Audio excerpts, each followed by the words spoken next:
Morning, good afternoon, and good evening, wherever you are in time and space. Welcome to Just the Word TV, and thank you for joining our daily morning devotion. This channel is built on one mission to help you hear what God actually said, not tradition, and just the Word. So, we're moving forward. We're going to continue moving forward, studying and analyzing the different biblical characters and the examples and what God is trying to teach us through their baptism, through their lives, and through their character development. And today, we're gonna go over a particular prophet, and in my opinion, right, this was a very gruesome and a very, I guess, interesting way in terms of God getting His message to His people. But it just sucks that Hosea had to go through all of that suffering for the message to be brought about. Um, I'm still in the understanding phase of this whole book and what Hosea had to get through and trying to understand why would God put Hosea through such a difficult thing, put one of his servants through such a difficult type of suffering. But I'm continually learning about it and moving forward and trying to get to understand why. So in my in my research and trying to understand why, this is where I've gotten so far. So through Hosea, God didn't just speak, he staged a living picture of his covenant love, but we must understand it in context. So, it's a story about a prophet commanded to live out a painful marriage that becomes a living sermon. It's a story that fits perfectly into our series on what it means to be a spiritual Baptist, someone fully immersed in the reality of God's word. And Hosea's life was completely submerged in God's message. And you had to be, to go through something like that, you had to be really cemented in God's word. Because if you think about it, you put that type of situation out here in society, in today's society, there would be 911 calls, there would be funerals had, so many bad things would be happening. But Hosea decided that he was going to stick to God like Joseph stuck to God whenever things were going bad, right? That Hosea was just going to listen to the command of God no matter how bad things got, no matter how much he suffered. So let's learn a bit more about Hosea. So Hosea was a prophet in the northern kingdom of Israel during a time of great spiritual decay. The people were chasing after other gods, treating their covenant with the Lord like it was nothing. God needed to send a message so loud, so visceral, that it couldn't be ignored. And the message came through an unthinkable command. In Hosea chapter 1 verse 2, God says to the prophet, "Go marry a promiscuous woman and have children with her, for like an adulterous wife this land is guilty of unfaithfulness to the Lord." And just imagine that. God tells his faithful servant to marry Gomer, a woman known for her unfaithfulness, and to build a family with her. This wasn't a suggestion, it was a divine instruction. And their children were given names that were in themselves prophecies of judgment. Jezreel, meaning God scatters, a reminder of a bloody judgment to come. Lo Lo Ruama, Lo Ruama, meaning not love or no mercy. Lo Ruama spelled Lo-Ruhamah,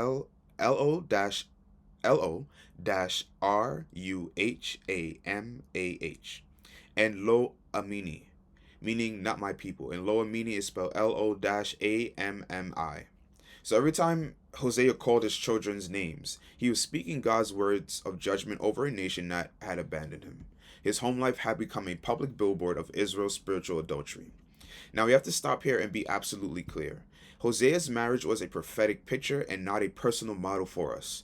God used Hosea's inevitable heartbreak to demonstrate his own divine heartbreak over Israel's betrayal.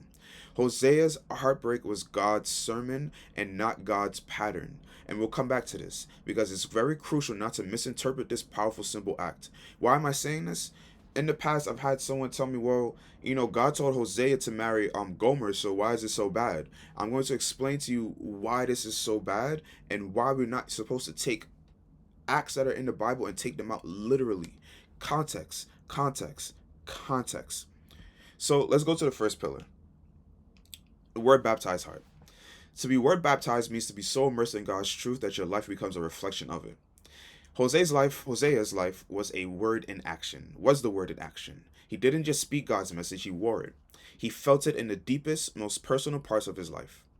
God's complaint against Israel wasn't just about their actions, it was about their hearts. In Hosea chapter 4 verse 6, God laments, "My people are destroyed for a lack of knowledge." This isn't about a lack of information or facts. The Hebrew word here for knowledge is deat, which is spelled D-A, a little apostrophe at the top, A-T, which implies deep personal relational intimacy. It's the kind of knowledge a husband and wife are supposed to share. So God was saying, my people don't know me anymore. They know the rituals, they know the sacrifices, but they don't know my heart. So it's like, remember I was talking about praying and making sure that you really go through that adoration step a lot. That adoration step makes you focus on knowing who God is instead of just focusing on the rituals or the sacrifices, because you can go through all of the rituals, all of the sacrifices, and still not love anyone. Perfect example. You can go on all the dates. You can be with someone all the time. You being around someone all the time. People could see you around that person all the time, but you can never. Sometimes that person could not really love that other person. You can be around someone and not really know them at all. And this is what God was trying to get people to understand, that you all are all doing these rituals. You're all doing these things saying that you love me, but you all don't even know who I am, right? If you were to challenge any one of them to just, speak, tell me what you know about God, it would be difficult because all they know about God is connected to rituals. Do not connect God to physical rituals. Do not connect God to physical sacrifices. Put don't even put the church above God. Okay? Do not put the church above God, because the minute that you do that, church becomes something that distracts you from God. Right? It distracts you from knowing God in the first place, because church, like, is the same thing as a ritual, the same thing as a sacrifice. It's something that we do every week, that we go to every week. But if we start to put that attendance to church above our relationship with God, we will miss the entire point completely. We'll be wondering, well, why isn't God showing up in my life? I'm going to church every week. I'm faithful to going to church every week. Yes, you're faithful going to church every week, but are you faithful for the rest of the week with your relationship with God? Which is why I asked the question, or I brought up that challenge. You know, those particular people at that time, in Hosea's time, if you were to ask them to just tell me what you know about God, pray a prayer of prayer adoration, and just tell me all the things that you know about God, it would be very difficult, because all that they would have is just the rituals that they know that you're supposed to do, because that it's part of their ritual to serving God, or the sacrifice that they have to participate in, because it's part of their rituals in terms of serving God, right? But all of that happening, and not even an ounce of knowing God's heart, knowing his character traits, is even portrayed or even taught or even shown. So God doesn't just want obedience from you, he wants intimacy. He wants a people whose hearts are baptized in a loving relationship with him. So Hosea's life demonstrates our second pillar, spirit and fire refinement. So Gomer, true to her nature, left Hosea. Hosea chapter 2 tells us she chased after her lovers, believing they were the source of her provision and security. The betrayal, the public shame, the grief Hosea felt was a baptism by fire. But this fire wasn't just to cause pain, it was to refine. Hosea's personal agony gave him a small taste of the agony God felt over Israel's unfaithfulness. He was being refined to carry the weight of God's message with genuine empathy. And this is the profound spiritual principle. God's discipline is never just punitive, it is corrective and purifying. Hebrews chapter 12 verse 6 says, "For the Lord disciples the one he loves." The fire of hardship is meant to burn away our impurities and deepen our dependence on him. But let's be absolutely clear. Refinement is God redeeming your pain, not you choosing pain. Hosea did not seek out this heartbreak. God met him in it and used it for its holy purpose. And as Hosea preached God's message, he revealed the core of what God truly desires. And this is our third pillar, the priority of interchange. One of the most famous verses in the book, Hosea chapter 6, verse 6, God declares, "For I desire mercy, not sacrifice, an acknowledgement of God rather than burnt offerings." Israel was still going through the motions. They were still offering sacrifices at the temple. Outwardly, it might have looked like they were religious, but their hearts were far from God. They were unjust, unloving, and unfaithful. God says, "I don't want your empty rituals, I want your heart. I want you to show mercy, to love kindness, to know me." This verse was so foundational that Jesus Christ himself quoted it centuries later, when the Pharisees criticized him for eating with sinners. He was telling the religious leaders of his day the same thing Hosea told Israel. God isn't impressed with your outward religion if your heart is rotten on the inside. He prioritizes inner transformation over external performance every single time. And just when the story seems hopeless, we see the stunning grace of God, our fourth pillar, the active baptizer. God doesn't just judge, he actively pursues, redeems, and restores. In Hosea chapter 3, God gives Hosea another shocking command. He tells him to go find Gomer, who is now so lost in her sin she is likely being sold as a slave, and buy her back. Hosea obeys. He pays 15 shekels of silver and a measure of barley to redeem his own unfaithful wife. He brings her home and says, "You are to live with me for many days. You are not to be a prostitute or be intimate with any man, and I will behave the same way towards you." And this is a breathtaking picture of the gospel. We, like Gomer, have chased after many lovers: pride, money, security, sin.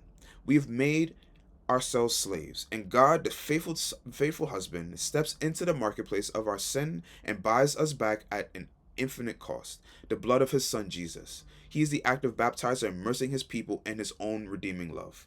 The Apostle Paul saw this so clearly. In Romans 9, he quotes Hosea to explain how God's grace extends even to the Gentiles. "I will call them my people, who are not my people, and I'll call her my loved one, who is not my loved one."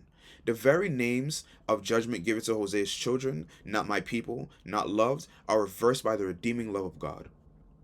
So I want to circle back to that critical point of clarification, right? Understanding the whole metaphor, understanding the whole example being used. It's incredibly dangerous to misread Hosea's story. I want to say this as plainly as I can. Hosea's marriage was a metaphor, not a model. God used his heartbreak as a sermon and not as a dating service. God is not endorsing reckless marriage choices or telling anyone to stay in an abusive or continually destructive relationship. Hosea's situation was a unique one-time prophetic act commanded by God for a specific purpose, to be a sign to the nation of Israel. It is not a general command for believers. The point is not for you to go looking for pain to be refined. Let me read that again. The point is not for you to go looking for pain to be refined.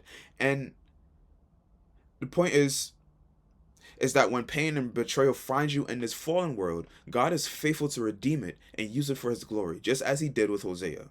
So don't use this story to justify putting yourself in harm's way, right? Even Jesus himself, when he was being tempted by the tempter after his wilderness walk, 40 days in the wilderness, right? The tempter told him to go on top of go on top of the church and fall down, right? Because surely the angels of God will, protect you. And what does Jesus say, right? Just paraphrasing here, he says, don't test the Lord your God.